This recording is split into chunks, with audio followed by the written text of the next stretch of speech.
Həqiqətən bəzi şeyler var ki, bizim əlimizdə deyil.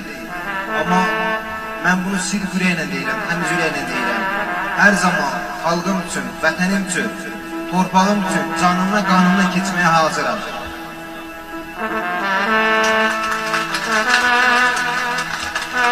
Və həmişə özümə arzu eləmişəm ki, vətənim üçün şəhid olub, Azərbaycan Respublikasının 3 rəngli ay ulduzlu bayrağı ilə bükülüb tabutun dəfn olmağa geçsin. Hamınızı öpürəm. Get də öpürəm səni mən.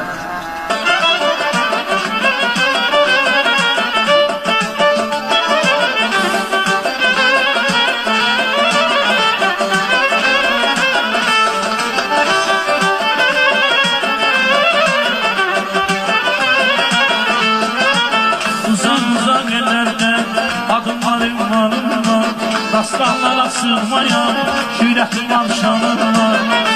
Uzaq yerlərdə adımlarım var.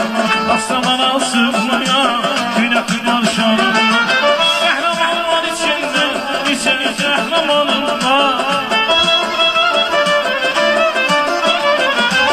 Qəhrəmanlar içində neçə qəhrəmanım var.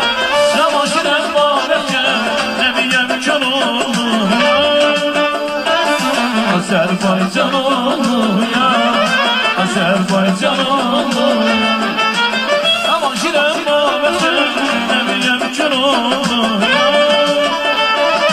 Azərbaycan oğlu ya, Azərbaycan oğlu ya.